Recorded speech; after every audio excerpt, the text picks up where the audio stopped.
ശരിക്ക് കിട്ടട്ടെ. മാടിത്തരം കാട്ടിയ ഇത്തരം കിട്ടിയ പോരാ.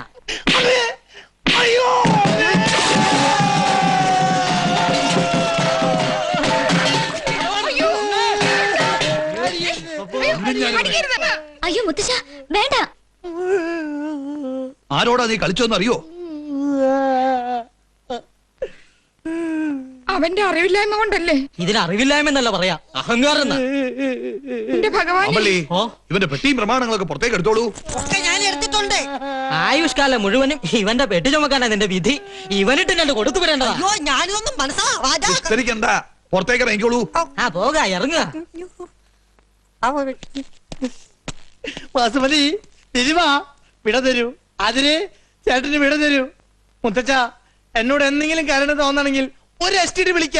ആ നിമിഷം ഞാനിവിടെ പറഞ്ഞെത്തും. നീ ഇങ്ങോട്ട് വരണോന്നേ ഇല്ല. അങ്ങോട്ട് ഇറങ്ങുക, പോവുക. അതിന് മാമള്ളി മാമ ഇടന്നേ വാ. ഇവിടെ കൊണ്ട് അവസാനിച്ചു എന്ന് കരുതണ്ട. മാമന്റെ കള്ളസ്വാമിയുടെ കള്ളക്കളി പൊളിക്കാൻ ഞാൻ ഇനിയും തിരിച്ചു വരും. ഗുരുവേ, ആരുടെ സിദ്ധി കൊണ്ടാന്നറിയില്ല എന്റെ പ്രവചനം ഫലിച്ചു. ഇനി ആതിരയുടെ മനസ്സിൽ ഒളിച്ചിരിക്കുന്ന അനന്തനെ പുറത്തു ചാടിച്ച് എന്നെ രക്ഷിക്കണം സ്വാമി. ആതിരയുടെ മനസ്സിൽ ആരൊളിച്ചിരിക്കുന്നു പറഞ്ഞേ? അനന്തൻ. ഇയാള് തപ്പിക്കൊണ്ട് നടക്കുന്ന അനന്തനോ? അവൻ തന്നെ. അവനെന്തിന് ആതിരയുടെ മനസ്സിൽ കയറി ഒളിക്കണം? ഇനി ഒന്നും ഒളിക്കണ്ട, പറഞ്ഞേക്കൂ. മാമ്പിളി ക്ഷമിക്കണം. ആശാനോട് ഞങ്ങളൊരു കാര്യം മറച്ചു വെച്ചു. ബാലഗോപാലിനെ ഓടിക്കുക, ഭാർഗവന്റെ രാഘവന്റെ കണ്ണിപ്പെടാതിരിക്കുക. ഇത് കൂടാതെ ഒരു ഉദ്ദേശം കൂടി ഇവിടെ കഴിയുന്നതിന്റെ പിന്നിൽ എനിക്കുണ്ടായിരുന്നു. എന്താ? ആതിരയുടെ വിശ്വാസം നേടിയെടുത്ത് കാമുകനായ അനന്തൻ എവിടെ ഉണ്ടെന്ന് അറിയില്ല. എന്ത് അസംബന്ധം നിങ്ങൾ പറയുന്നത്? ആതിരക്കുട്ടിക്ക് അങ്ങനെ ഒരു കാമുകനില്ല. ഉണ്ടെങ്കിൽ ഞാനത് അറിഞ്ഞേനെ. ആതിരയായിരിക്കും. മാമ്പിളിയെ കണ്ട ചിലപ്പോ കുട്ടി സത്യം പറഞ്ഞൊന്നും വരില്ല. ആശാനോട് മാറിക്കോളൂ.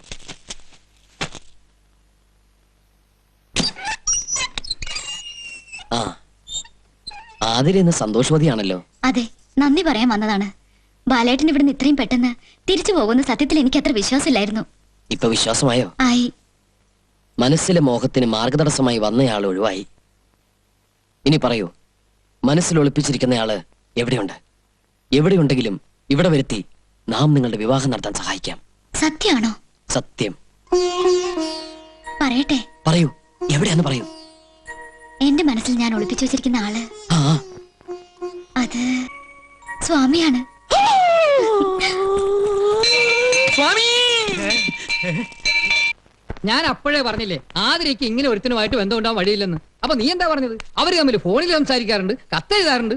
എന്നിട്ട് ഇപ്പൊ എന്തേ? സ്വാമിയുടെ സ്ഥാനത്ത് ഞാനായിരുന്നെങ്കിൽ ആ പെണ്ണിനെയും തട്ടിക്കൊണ്ടുപോയി രജിസ്റ്റർ മാരേജും കഴിച്ച് വല്ല കൊടൈക്കനാലിലും പോയി ഡോൾബി തുടങ്ങി കഴിഞ്ഞാന്. എന്താ? അല്ല, ഹണിമൂൺ. പെണ്ണ് കെട്ടി പുറത്ത് നടത്താനല്ല ഞാൻ ഈ നാട്ടിലൊന്ന്. മനസ്സിലായോ? സംഗതിയൊക്കെ ശരി തന്നെ. പക്ഷെ ഇങ്ങനെ ഒരു ഗോൾഡൻ ചാൻസ് കിട്ടിയ സ്ഥിതിക്ക് എന്തൊക്കെ പറഞ്ഞാലും ഇനി ഇവിടെ വിഡ്വേഷം കെട്ടിയിരിക്കുന്നതിൽ ഒരർത്ഥമില്ല. അർത്ഥമില്ലെന്ന് അങ്ങ് തീർത്ത് പറയാൻ വരട്ടെ. അതെ, അനന്തൻ ജയദേവനോട് പറഞ്ഞ കാര്യങ്ങളും ആതിര ഇപ്പോൾ പറഞ്ഞതും പരസ്പര വിരുദ്ധമാണ്. ഇതിൽ എന്തൊക്കെയോ ദുരൂഹതകളുണ്ട്. അതുകൊണ്ട് തന്നെ അനന്തൻ ആതിരയെ തിരക്കി വരാനുള്ള സാധ്യത ഇനിയും നമുക്ക് തള്ളിക്കളയാൻ പറ്റില്ല.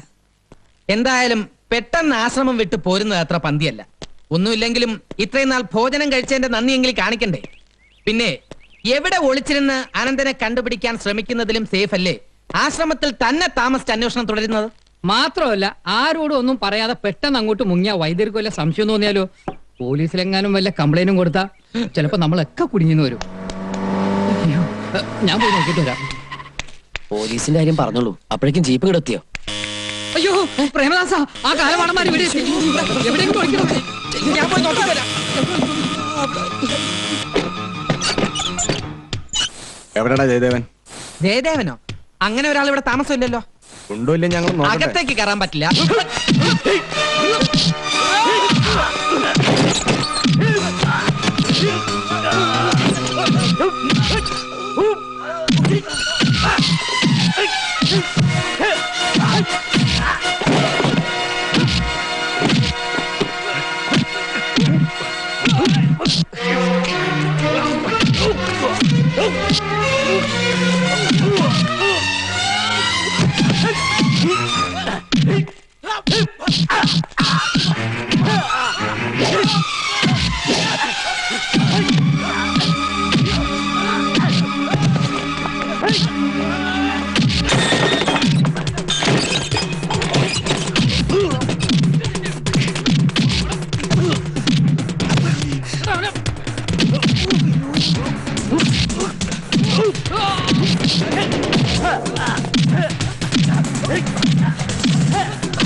വേണ്ട, അവനെ കൊല്ലരുത്. ജയദേവൻ എവിടെ ഉണ്ടെന്ന് ഞാൻ പറഞ്ഞുതരാം. പ്രേമ പറയരുത്, ഒന്നാലും പറയരുത്. ഞാൻ പറയാം, പറയലടാ. ഞാൻ പറയും. നമ്മൾ ഇടികൊണ്ട് ചത്തിട്ടും അവൻ മാത്രം അങ്ങനെ സൂഹിക്കണ്ട. എങ്കി പറയടാ പുല്ലേ. ജയദേവൻ അനന്തനെ അന്വേഷിച്ച് ബോംബെ പോയിരിക്ക. ബോംബെയിൽ എവിടെ? പറയരുത്, ഇവന്മാരവനെ കൊല്ലും. കൊല്ലട്ടെ, അവന് വേണ്ടി മരിക്കാൻ എന്നെ കൊണ്ട് പറ്റില്ല. പറയടാ, ബോംബെയിൽ എവിടെ അവന്റെ താമസം? പറയണം. Alhamdulillah street, door number 33, Andheri, Dolby Nagar, Mumbai. ബോംബെയിൽ എവിടെയുണ്ടെങ്കിലും ഞങ്ങൾ അവനെ തപ്പിയെടുത്തോളാം. അതല്ല, ഈ പറഞ്ഞത് കള്ളവാണെങ്കിൽ ഞങ്ങൾ ഇങ്ങോട്ട് തന്നെ തിരിച്ചു വരും. അവനെ കാണാൻ വേണ്ടി മാത്രമല്ല, നിന്നെ കൊല്ലാൻ കൂടി. നീ ആരുടെ അഡ്രസ്സാ പറഞ്ഞു കൊടുത്തത്? ആർക്കറിയാം? പിന്നെ ഇത്ര കൃത്യമായിട്ട് നീ എങ്ങനെ പറഞ്ഞേ? അപ്പോഴത്തെ അവസ്ഥയില് ബോംബെയിലെന്നല്ല, ഈ 14 ലോകത്തെ ഏത് അഡ്രസ്സും ഞാൻ പറഞ്ഞു കൊടുത്തേനെ. അല്ല, നമ്മുടെ ജയദേവ സ്വാമി എവിടെ? ഞാനിവിടെ ഉണ്ട്. ഇവിടെ ആഹാ. എന്റെ അമ്മേ, എങ്ങനെയാ നിങ്ങളോട് നന്ദി പറയണ്ടെന്ന് എനിക്കറിയില്ല. നന്ദി പ്രകടനമൊക്കെ പിന്നെ ആവാം. ആദ്യം നീ താഴോട്ടിറങ്ങ. അല്ല, ഈ ഡോൾബിക്കകത്ത് നീ എങ്ങനെ കേറി? കേറിയതല്ല, കേറി പോയതാണ്. ഞാൻ ഇങ്ങോട്ട് വലിക്കാം, നീ അങ്ങോട്ട് തള്ളുന്നു. ഒരാള് പോയി ബാക്കിൽ നിന്ന് ഒരു കുത്തു കൊടുക്ക. ഇടി കൊണ്ടാലെന്താ, ജയദേവാനന്ദ സ്വാമികളിലെ ആവി പിടിച്ചു തരുന്നത്. ജയദേവ, ഈ പറമ്പിൽ അസലമാവുന്ന മുറിച്ചോളൂ. എന്തിനാ? എന്നെ ദഹിപ്പിക്കാൻ. നീ ഈ നിമിഷം അവിടെ എത്തില്ല എന്ന് വെച്ചാ ആ കംസൻ ഇന്നെ ശവദാനം നടത്തും, ഉറപ്പാ. അതിന് മാവ് തന്നെ വേണമെന്നുണ്ടോ? പ്ലാവായാലും പോരെ? എന്താ എന്ത് പറ്റി? അത് ഞങ്ങള് തല്ല്. ഞങ്ങൾ ഇവിടെ ഓണത്തല്ല് നടത്തിയതാ. അതെ, ഓണത്തല്ല്. അയ്യോ, എങ്കി എന്നെ കൂടി വിളിക്കായിരുന്നില്ലേ? ഞാനും കൂടെ കൂടെ ഇരുന്നല്ലോ. ശരിയാ, മാമ്പിള്ളിയും കൂടി വേണമായിരുന്നു. വിഷമിക്കണ്ട, ഒരാഴ്ചക്കുള്ളിൽ ഈ തല്ലിന്റെ ഫൈനൽ റൗണ്ട് ഉണ്ടാവും. കൊള്ളാൻ വരണേ. അതെ. വസു, വസു, എനിക്കൊരു സംശയം ചോദിക്കാണ്ടായിരുന്നു. എന്റെ അടുത്തോ? അതെന്ത് സംശയ? ഈ മന്ത്രങ്ങളും വേദങ്ങളൊക്കെ പഠിച്ച സ്വാമിമാരെ നമ്മൾ സ്ത്രീകളെ മോഹിച്ച ദോഷമുണ്ടാവോ? എങ്ങനെ നമ്മൾ രണ്ടാളും കൂടോ? ഒന്ന് ചുമ്മാ തിരി വസു. ഈ സന്യാസിമാരെ സ്നേഹിക്കുന്നത് ദോഷാണോ? അങ്ങനെ വരട്ടെ. അപ്പൊ മനസ്സിൽ ഒളിപ്പിച്ചോണ്ട് നടന്നത് ഇതാണല്ലേ? മിണ്ടാപ്പൂച്ചേ, അറിയൂ വസു, ദോഷമുണ്ടാവോ? ദോഷമൊന്നുമില്ല. പണ്ട് പരാശര മുനി മോഹിച്ച സത്യവതി കടത്തുകാരിയല്ലായിരുന്നോ? പക്ഷെ സന്യാസിമാരോട് മനസ്സ് വെക്കണം. അപ്പൊ അവർക്ക് ഇഷ്ടാണെങ്കിൽ പാപമില്ല അല്ലേ? ഒരു പാപവും ഇല്ല. പക്ഷേ കന്യാദാനം നടത്താൻ കംസൻ തയ്യാറാവോന്നൊരു സംശയമുള്ളൂ.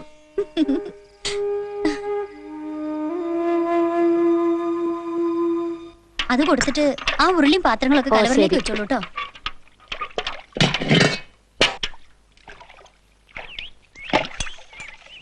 വസു എത്തിയോ? ഞാൻ കരുതി പിന്നെയും മുങ്ങി. എവിടെ മുങ്ങിയാലും എന്റെ വസുമതി ഇവിടെ ഉള്ളിടത്തോളം കാലം ഞാൻ ഇവിടെ തന്നെ പൊങ്ങും. ഇതെന്താ നെറ്റിയിലും താടിയിലും ഒക്കെ? എല്ലാം പ്രേമ സാക്ഷാത്കാരത്തിന് വേണ്ടിയുള്ള ഓട്ടപ്പാച്ചിലിനിടയിൽ എനിക്ക് കിട്ടിക്കൊണ്ടിരിക്കുന്ന കീർത്തി മുദ്രകളാണ്.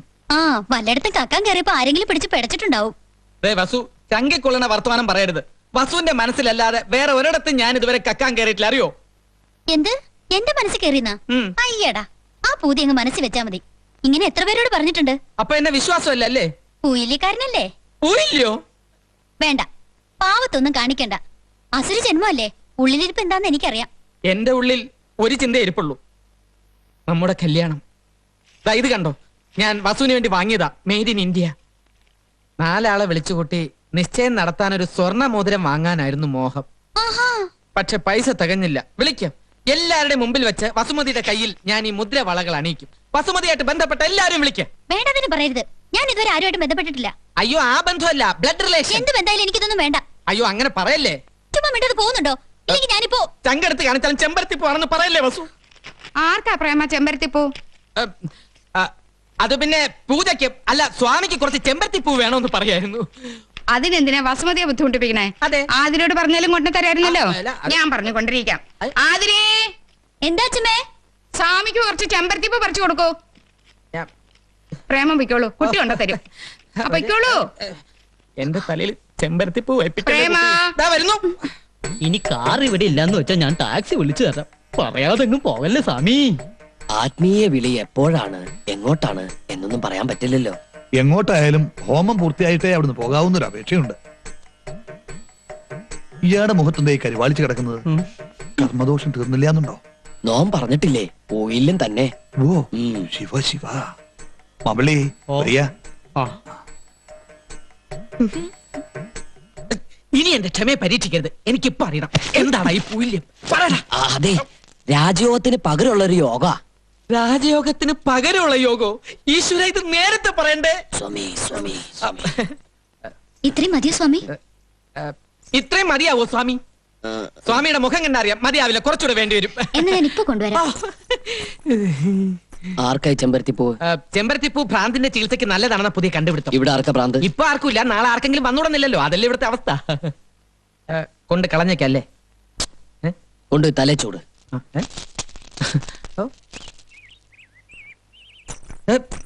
ചെമ്പരത്യാത്മനം ഭജഗോവിന്ദം ഹേവം.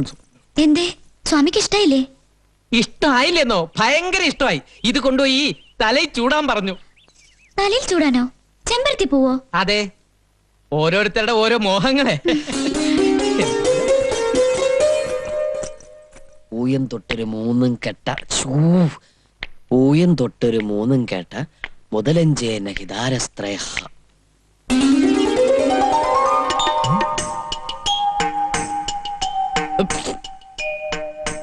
എന്തേ ഇങ്ങനെ ചൂടാനാണോ പറഞ്ഞത്? ഉം.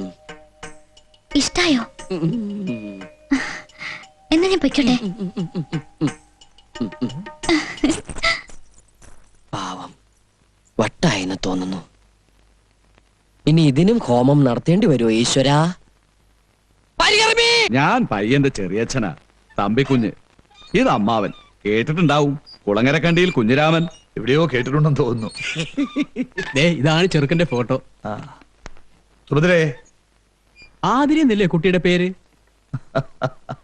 സുഭദ്ര എന്റെ ഭാര്യ. എന്തേ? പയ്യന്റെ ഫോട്ടോ. ആഹാ. സ്വാമിയെ വിളിക്കാൻ പോയ മാമ്പിള്ളിയെ കണ്ടില്ല. ആ എത്തില്ല സ്വാമി. നമസ്തേ. ഉപവിഷ്ടരാകൂ. ഇരുന്നാട്ടെ. പയ്യന്റെ ഫോട്ടോ.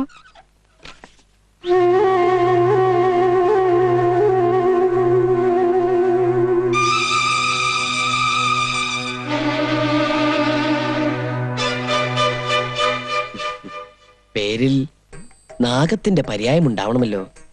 കൂടെ ഭഗവാനും. അതെ, അനന്തനെന്നാ പേര്. അനന്തപത്മനാഭൻ. ഞങ്ങളൊക്കെ പപ്പനെന്നാ വിളിക്കാറ്. സ്വാമി, ആ പുരുഷൻ തന്നെയല്ലേ ഈ പുരുഷൻ? അതേ പരികർമ്മി.